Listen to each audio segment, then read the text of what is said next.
Bienvenidos una vez más a nuestro programa Me Gustaría Saber. Este programa lo dedicamos para responder las preguntas que ustedes nos envían, preguntas relacionadas a temas bíblicos. Y para eso, ¿qué más que hacerlo con dos personas a quienes aprecio mucho y quienes son estudiosos de la palabra de Dios? El pastor Manrique, pastor de la Iglesia Hispana de Oakland. Bienvenido, pastor. Muchas gracias, Pastor Miranda. Y como siempre, nuestro querido pastor Bor, presidente aquí y orador, director de aquí de este ministerio Secrets and Seal. Una bendición estar en casa. Gracias, pastor. Y bueno, yo soy Daniel Miranda, quien habla con ustedes también de Secrets and Seal, orador asociado. Antes de comenzar, quiero recordarles que ustedes pueden enviar sus preguntas al siguiente correo: tv@zoomtv.org. Una vez más, tv@zoomtv.org. Envíenos su pregunta y nosotros haremos lo mejor para poder responderla. Bien, vamos a entonces iniciar con las preguntas que tenemos para el día de hoy. Voy a pedirle al pastor Bor que nos dirija en oración, por favor. Padre Celestial, hemos sentido tu bendición aquí en el ministerio, contestando las preguntas en este programa. Pero en cada programa necesitamos tu ayuda. Así que venimos a ti con humildad de corazón, Amén. con corazones abiertos, para que tú nos enseñes. Danos claridad de pensamiento y a aquellas personas que ven el programa, darles discernimiento y la disposición de obedecer tu voluntad. Gracias por la promesa de tu presencia en el nombre de Jesús. Amén. Amén. Bien, la primera pregunta que tenemos para el día de hoy viene de la hermana Clara Marín y ella dice: en la Biblia se registran todas las fiestas que celebraban los hebreos, considerándose la del día de la expiación como la más importante. ¿Por qué en todo el registro del ministerio de Jesús no se habla de que él haya participado en esta? ¿Acaso no se celebraba ya para ese tiempo? Muchas gracias. Entonces, básicamente la pregunta tiene que ver con que si Jesús celebró la fiesta del día de la expiación mientras él estuvo en la tierra. Bueno, sabemos que él participó en la Pascua. Sabemos que participó en el pan sin levadura. Sabemos que en su resurrección se celebraban las primicias. Se menciona en el libro de Hechos el Pentecostés, y Jesús también a fines de Marcos menciona el derramamiento del Espíritu Santo. No se menciona en realidad la única fiesta, las únicas dos fiestas que no se mencionan son las trompetas y el día de expiación. Pero en Juan 8 sí dice que Jesús fue a la fiesta de tabernáculos. Y en Juan 10 dice que Jesús fue a Jerusalén en la fiesta de dedicación, que es una fiesta posbíblica que conmemoraba la victoria de los judíos sobre Antíoco Epífanes. Correcto. Y la rededicación del templo. Así que, ¿por qué razón no se menciona que Jesús haya celebrado el día de expiación? Pues se sobreentiende que tiene que haberlo celebrado, porque si celebró tabernáculos, que es la última, Exacto. tiene que haber celebrado la fiesta anterior. Correcto. El hecho que en algún momento la Biblia no registre algún hecho o un acontecimiento no quiere decir que no haya sucedido. De paso, el apóstol Juan, al finalizar su libro de los Evangelios, dice que todas las cosas que había que escribir sobre Jesús, pues es imposible que se hayan podido escribir. O sea que hay muchos detalles en la vida de Cristo que no están registrados en la Escritura, pero indiscutiblemente tenemos los más sobresalientes. Y por supuesto, Jesús mismo pues es la más grande representación de la expiación, porque Él, a ser entregado como el cordero inmolado por cada uno de nosotros, pues nos muestra claramente que la expiación, como las demás fiestas, solo lo prefiguraban a Él. Y Él hizo un cumplimiento perfecto de esto. Cuando Jesús declara en Mateo el capítulo 5, el versículo 17 a 19, que Él no ha venido a cumplir, Él no ha venido a abrogar la ley de los profetas, sino a cumplirlo, pues también está haciendo referencia a esa ley de carácter ceremonial que Jesús cumplió. Así que creemos que aunque no está registrado, no quiere decir que no lo haya cumplido. Así es. Claro. Y creo que nuestra mirada debería concentrarse más en el día de la expiación antitípico. En Correcto. realidad, ese tiene para nosotros hoy mucho más peso y mucho más significado. Y desde luego, el hecho que Jesús haya celebrado la fiesta de los tabernáculos, que correspondía a esa misma fecha, ese mismo tiempo, esa misma estación, pues eso indica que Jesús también es posible que haya asistido a la fiesta del Día de la Expiación. ¿Ok? Muy bien. Vayamos entonces a la siguiente pregunta. Esta pregunta nos la hace la hermana Yolima Rafaela Romero. La dirigen al Pastor Bor. Dice, apreciado Pastor Bor, el día de hoy oí su tema que establece que los 144,000 van a ser sellados antes del fuerte pregón. Es un número literal y que serán los que van a predicar para que lleguen miles a los pies de Cristo. Pero esos miles convertidos no harán parte de los 144,000 y quedé muy confusa. ¿Esto es cierto? Agradezco mi ayuda a comprender, soy adventista del séptimo día, vivo en Colombia, Santander, Socorro. Y dice que lo escuchó cuando usted estuvo en Vida Sana Redención. Bien. Bueno, tal vez no sé si me expliqué bien, yo no recuerdo haber dicho específicamente esto. Tal vez fue un problema de interpretación por parte de ella. Pero en realidad yo no creo que los únicos que van a componer los 144,000 son los que proclaman el fuerte clamor. Creo que proclamarán el fuerte clamor aquellas personas que estaban listas para recibir la lluvia tardía, y al proclamar el mensaje vendrán obreros de la hora 11 para unirse a ellos para proclamar el mensaje. Y los dos grupos, tanto los que entran como los que proclaman el fuerte clamor, para que ellos entren, van a componer el grupo de los que estarán vivos. Ahora, algunos morirán como mártires durante el corto tiempo de angustia cuando se está proclamando el fuerte clamor. Tal vez podría yo compartir con ustedes la secuencia. En Mateo 24, Mateo 24, vamos a anotar los versículos 6 al 8 y luego vamos a ver algo aquí en el versículo 9, 10. Mateo 24, 6 al 8. Mateo 24, versículos 6 al 8, y luego voy a hacer algunos comentarios antes de leer el 9. Ok, dice, oiréis de guerras y rumores de guerras. Mirad que no os turbéis, porque es necesario que todo esto acontezca, pero aún no es el fin. Se levantará nación contra nación y reino contra reino, y habrá pestes, hambres y terremotos en diferentes lugares. Pero todo esto es solo principio de dolores. Ok, ¿quién causa todos estos desastres? Guerras, rumores de guerras, pestes, hambres, terremotos, y Marcos agrega alborotos. ¿Quién causa todo eso? Dios permite que Satanás lo haga. Pero ¿por qué Satanás lo hace? El versículo 9 lo explica. Entonces, es decir, como consecuencia de todo esto que acabamos de leer, entonces os entregarán a tribulación y os matarán. Es interesante, la palabra tribulación no tiene calificativo. La palabra se usa 2 veces en Mateo 24. La segunda vez, en el versículo 21, dice habrá gran tribulación.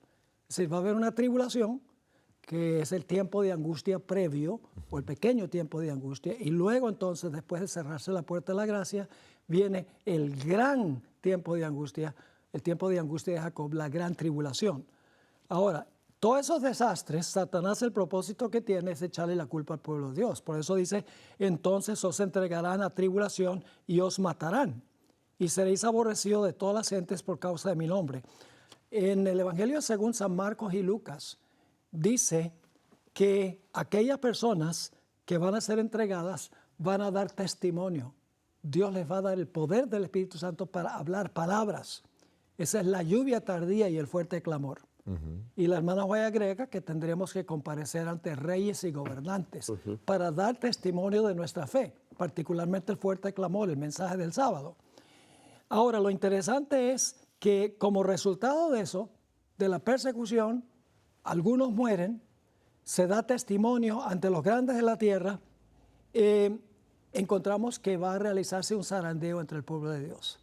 Van a salir un montón de gente. Y eso está en el versículo 10.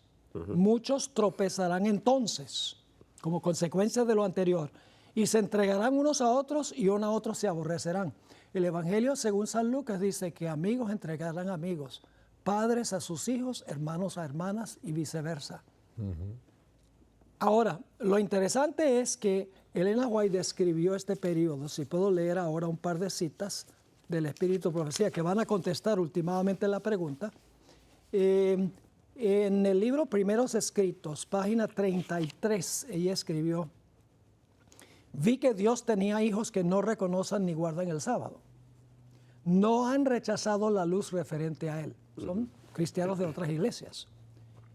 Y al empezar el tiempo de angustia, no el grande, el pequeño, al comenzar el tiempo de angustia fuimos henchidos del Espíritu Santo, que es lo que dice Lucas en comparación con Mateo. Cuando salimos a proclamar más plenamente el sábado, fuerte clamor. Y ahora habla de la reacción. Esto enfureció las otras iglesias. Ahí viene la persecución del versículo 9. Esto enfureció a las otras iglesias y a los adventistas nominales. Correcto. Adventistas de nombre. Pues no podían refutar la verdad sabática.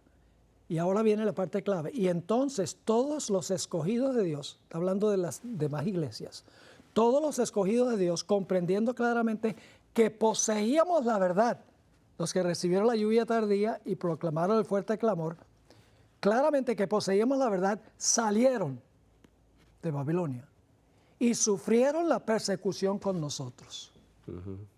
Se integran al grupo, claro. No son un grupo separado. Luego la hermana White describe lo que acabamos de leer en el versículo 6 y 7. Dice: vi guerra, hambre, pestilencia y grandísima confusión en la tierra. Las mismas señales. Los impíos pensaron que nosotros habíamos acarreado el castigo sobre ellos y se reunieron en consejo para raernos de la tierra, creyendo que así cesarían los males. Claramente, según esta cita, cuando venga este tiempo de angustia previo, va a haber un grupo que va a recibir el Espíritu Santo, proclamar el fuerte clamor, y muchos que pertenecen a las iglesias de Babilonia ingresarán al pueblo de Dios, se unirán al pueblo de Dios, para luego ellos también convertirse en proclamadores de la verdad. Ahora, una cita más, nada más. Cuando la hermana White dijo que en el tiempo de angustia el pueblo de Dios recibió el Espíritu Santo y proclamó el sábado más plenamente, inmediatamente alguien le escribió y le dijo: hermana White, usted ha dicho que cuando venga el tiempo de angustia ya la puerta de la gracia se ha cerrado. Así que ¿cómo es que se va a recibir el Espíritu Santo y proclamar el fuerte clamor? Ella tuvo que aclarar. Y en Primeros Escritos, página 85, ella aclaró. Dijo: el comienzo del tiempo de angustia mencionado entonces no se refiere al tiempo cuando comenzarán a ser derramadas las plagas, sino a un corto periodo precisamente antes que caigan, mientras Cristo está en el santuario. En ese tiempo, cuando esté terminando la obra de salvación, vendrá aflicción sobre la tierra y las naciones se airarán, aunque serán mantenidas en jaque, para que no impidan la realización de la obra del tercer ángel. Sigue diciendo: en ese tiempo descenderá la lluvia tardía o refrigerio de la presencia del Señor para dar poder a la voz fuerte del tercer ángel, el fuerte clamor, y preparar a los santos para que puedan subsistir durante el periodo cuando las 7 postreras plagas serán derramadas. Así que claramente, según esto, no es que un grupo recibe el sello y el otro grupo luego recibe el sello, sino que hay un grupo que recibe la lluvia tardía, proclama el fuerte clamor, los que están en las iglesias que se llaman Babilonia salen, se integran a ellos, y ellos en cambio sufren también la persecución, como dice la hermana White, al proclamar el mismo mensaje, algunos de los cuales morirán durante este tiempo, pero los que queden de entre los que entraron y de los que estaban van a componer el grupo de los que están vivos cuando Cristo regrese. Ok, o sea que en síntesis vemos que el sellamiento, el proceso del sellamiento, los primeros que son sellados, que esos son los que salen a dar el fuerte pregón, Pero el proceso del sellamiento es progresivo, es decir, hay un Sí. grupo que comienza Sí, y son sellados primeros, como dice la hermana acá, quizás eso fue lo que no entendió bien del sermón suyo. Tal vez sí. Hay un grupo que son sellados antes del fuerte pregón, son sellados, dan el fuerte pregón, ellos comienzan a predicar y a medida que prediquen, entonces otros se unen a ese movimiento y también, son sellados y también son sellados. Correcto. Así es. Así que la lluvia tardía, el sellamiento son procesos continuos que terminarán, concluirán en el cierre de la gracia. Correcto. Hay una cita acá en Conflicto de los Siglos, página 599, dice, ella nos dice en realidad cuándo es que se termina de completar el número de los sellados. Dice, cada caso ha sido fallado para vida o para muerte, Cristo ha hecho propiciación por su pueblo y borrado sus pecados, el número de sus súbditos está completo. El reino y el señorío y la majestad de los reinos debajo de todo el cielo van a ser dados a los herederos de la salvación y Jesús va a reinar como Rey de Reyes y Señor de Señores. Sellamiento termina cuando se cierra la puerta de la gracia. Así es, efectivamente. Y luego viene el derramamiento de las plagas y Cristo viene en gloria. Y el cierre de la gracia es al mismo tiempo para todos los seres humanos. Y eso nos lleva tal vez a una pregunta que se formula más adelante. Bien. Ok, entonces creo que... ¿Está respondido? Muy bien. Pienso que está respondida la inquietud. Vamos a la siguiente. Y esta pregunta es muy interesante, me la han hecho varias veces. La hace el hermano Hugo Schneider Hernández. Nos dice, tiene que ver con los arcángeles. Dice, ¿cuántos arcángeles? Ya que encontré una cita en el libro Maranata, el Señor viene, página 327, donde menciona la palabra arcángeles. Entonces la pregunta es, ¿cuántos arcángeles hay? Sí, la hermana Huay presenta en algunas citas el término arcángeles en plural. Y pues eso nos deja ver que quizás hay otras, que es un cargo de jerarquía en el cielo, que quizás tenemos otros arcángeles. Sin embargo, no podríamos decir cuántos. Yo no he encontrado en las citas que haya un número que diga cuántos arcángeles. Sin embargo, sí por lo menos encontré 3 citas que usan el término arcángeles. Y que podríamos compartir, ¿cierto?, con las personas ahora. Y entonces dice, por ejemplo, esta está en Lugares Celestiales, es la matutina de Elena Huay, del lunes 30 de diciembre. Y dice, escuchad sus voces cuando cantan potentes hosanas mientras agitan las palmas de victoria, una música hermosa llena el cielo cuando sus voces entonan estas palabras, digno, digno es el Cordero que fue inmolado y resucitó para siempre. Salvación a nuestro Dios que está sentado en el trono y al Cordero y a la hueste angélica, ángeles y arcángeles, querubines cubridores y gloriosos serafines, que son las 4 categorías que nosotros encontramos en la Biblia en relación con la jerarquía angélica, ¿verdad? Así que, y luego sigue diciendo, repiten el estribillo de aquel canto gozoso y triunfal diciendo amén. Así que aquí tenemos la palabra arcángeles en plural. También la encontramos en Hijos e Hijas de Dios, página 298. Los ángeles y los arcángeles se maravillan de este gran plan de redención. Admiran y aman al Padre y al Hijo cuando contemplan la misericordia y el amor de Dios. Así que nuevamente aparece la palabra arcángeles en plural. Y tenemos una tercera. Esta está en este libro es The Jodes Instructor. Y aquí dice, y al contemplar gloriosamente su obra, el eco de los himnos de triunfo se repitió una y otra vez en el ámbito de los mundos no caídos. Los ángeles y los arcángeles, los querubines y los serafines se unieron al coro de victoria. Nuevamente está la palabra arcángeles en plural, dándonos a entender que por lo menos hay 2 o más. Ahora, una cosa que está clara, y es que el arcángel Miguel es el comandante de todos los ángeles. Y Es decir, no se puede decir que es un arcángel cualquiera, es el comandante de los ángeles. Sabemos eso porque en el libro de Judas habla de que el arcángel Miguel contendía con el diablo. Sí, Judas 1:9. Exacto. Y cuando vamos a Apocalipsis el capítulo 12, dice Miguel y sus ángeles. Y sus ángeles. peleaban contra el dragón y sus ángeles. Así que Miguel tiene sus ángeles y Satanás tiene los ángeles que son infieles. Así que Cristo, quien se le llama Miguel en la Biblia, significa quien es como Dios, no es como cualquier arcángel, sino que es el comandante de los ángeles. Y la palabra arcángel indudablemente se refiere a ángeles líderes que posiblemente dirigen divisiones de la hueste angélica bajo el liderazgo absoluto de Jesús. Significa la palabra, literalmente significa principal de los ángeles. Sí, La palabra arcángel. principal o cabeza. O cabeza. De los ángeles. Sí, así que no nos enredemos con el asunto de que Jesús es igual que todos los otros arcángeles. No, Él está en una categoría especial, como el líder de los ángeles. Sí. Muy bien. Y de paso es el único arcángel que recibe un nombre en la Biblia, ¿no? Así es. Exacto. Un buen punto. Y su nombre significa quién es como Dios. Correcto. ¿Quién es como? Bien, la última pregunta que vamos a responder en este programa, en los minutos que tenemos, es en cuanto al cierre de la gracia, primero para los adventistas del séptimo día. Pastor Borja había hecho alusión un poco a esto. Sí. Les cuento que me gustaría profundizar la idea de que la puerta de la gracia se cerrará minutos, segundos, días, meses, primero para los miembros de la iglesia adventista y luego para los demás. Esto surgió de temas y profundizaciones de estudios de YouTube y de cómo Dios ha actuado a lo largo de la Biblia y conversaciones con amigos y hermanos. Agradecería ayudarnos a profundizar este tema y si ya lo hicieron nos indican por favor el link o el lugar. Muy bien.